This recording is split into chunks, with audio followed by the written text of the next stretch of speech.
యేసుక్రీస్తు వారి నామం పేరిట నాగులపాలెం సెయింట్ థామస్ లూథరన్ సంఘ పక్షాన మీ అందరికీ ఉదయకాల శుభాలు వందనాలు తెలియజేస్తున్నాను.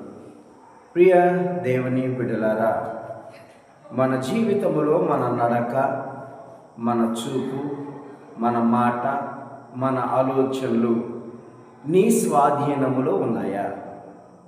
నీ స్వాధీనములో ఏదైతే నువ్వు ఉన్నదనుకుంటున్నావో అది నీ స్వాధీనములో కాక సాతాను స్వాధీనములో ఉంటావు. అలాగను కాకుండా నీవు కనుక దేవుని స్వాధీనములో ఉంటే దేవుడు నిన్ను, నీ కుటుంబాన్ని అనేక మందికి మాదిరికరమైన బిడ్డగా నిలవబెట్టగలిగిన వాడు. కనుక ఇంతవరకు ఈ లోకానుసారమైన జీవితములు ఉన్నావేమో, ఈ దినము నుంచి దేవుని స్వాధీనములు ఉండటానికి ప్రయత్నము చేయి. ఈ లోకానుసారమైన జీవితము పాపము అంటున్నాడు. కీర్తన గ్రంథము 10వ అధ్యాయము 7వ వచనములో మన నోరు గురించి, మన ఆలోచన, మన తలంపుల గురించి ఒక మాట చెబుతున్నాడు. 10వ అధ్యాయము 7వ వచనం, వారి నోరు శాపముతోనూ కపటముతోనూ వంచనతోనూ నిండి ఉన్నది, వారి నాలుక క్రింద చేటును పాపమును ఉన్నవంటూ ఉన్నాడు. ప్రియమైన దేవుని బిడ్డలారా, మన జీవితంలో మనం అనుకుంటున్న రీతిగా మన మాటలు ఉండటం లేదు, మన నడవడిక ఉండటం లేదు, మన ప్రవర్తన ఉండటం లేదు.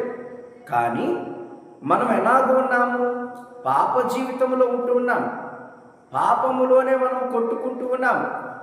అందుకే ఇక్కడ చెబుతున్నటువంటి మాట, మీ నోరు కపటముతోనూ వంచనతోనూ, మీ నోరు కపటముతోనూ వంచనతోనూ నిండుకొని ఉన్నది, వారి నాలుక క్రింద చెడును పాపమును ఉన్నది అంటున్నాడు. కనుక మనము దేవుని బిడ్డలమని చెప్పుకుంటూ ఈ లోకములో పాపముతో శాపముతో మనం ఉన్నామేమో. ఒక్కసారి మనం పరిశీలన చేసుకొని మన జీవితాలను మార్చుకోవడానికి దేవుడి వాక్యమును ఈ ఉదయకాలమున సెలవిస్తూ ఉన్నాడు. నీ నోరు ఎలాగున్నది? నీ మాటలు ఎలాగున్నాయి? నీ నోటి కింద ఏమున్నది?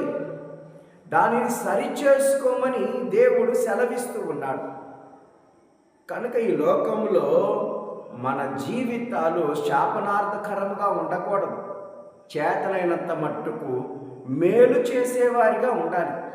మనం ఎప్పుడైతే మనం చేతనైనంత మట్టుకు మేలు చేసేవారిగా ఉంటామో దేవుడు కూడా మనకి, మన కుటుంబాలకి, మన బిడ్డలకు మేలు చేసేవాడిగా ఉంటాడు. కనుక మన జీవితాలు ఎలా ఉన్నాయో ఉదయమున పరిశీలన చేసుకుందాం. దేవుని వాక్యానుసారంగా మనము జీవిస్తూ అనేక మందికి మేలుకరమైన బిడ్డలుగా జీవించుదాం. అలాంటి కృప పరిశుద్ధాత్మ దేవుడు మనందరికీ దయచేసి బలపరిచి ఆశీర్వదించునుగాక. ఆమెను ప్రార్థన చేసుకుందాం. కృప కలిగిన తండ్రి, ప్రేమ కలిగిన మా గొప్ప దేవ, ఈ ఉదయం నాయన మా నాలుక ఎలాగున్నదో, మా నోరు ఎలాగున్నదో, మా జీవితాలు ఎలాగున్నాయో తండ్రి, మీరు మాట్లాడిన ప్రతి మాటను బట్టి మీకు స్తోత్రాలు చెల్లిస్తూ ఉన్నాము నాయన. మా జీవితాలు ఈ లోకముతో నింపబడితే మమ్మల్ని క్షమించండి తండ్రి. మీ దృష్టికి అంగీకారమైన బిడ్డలుగా మేము జీవించడానికి సహాయాన్ని దయచేయండి.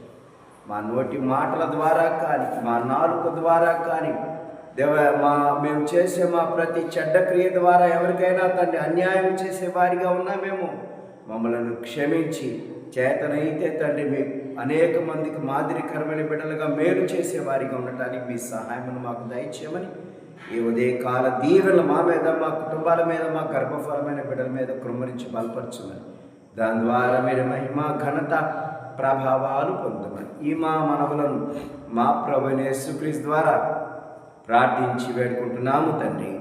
ఆమెను. మన తండ్రి అయిన దేవుని ప్రేమ, కుమారుడైనటువంటి యేసుక్రీస్తు వారి కృప, త్రియేక దేవుని దీవెన, శాంతి, సమాధానాలు, నెమ్మది ఇప్పుడు సదాకాలం దేవుని కృప మీ అందరికీ తోడై ఉండును గాక. ఆమెన్. ప్రియ దేవుని బిడ్డలారా, దేవుని కుటుంబమా, ప్రార్థన అవసరతలు ఏమైనా ఉన్నట్లయితే స్క్రీన్ పైన ఉన్నటువంటి నెంబర్కి ఫోన్ చేసి మీ ప్రార్థన అవసరతలు తెలియచేయవలసిందిగా మనవి చేస్తున్నాను. అందరికీ ఈ ఉదయకాల శుభాలు, వందనాలు తెలియజేస్తున్నాను.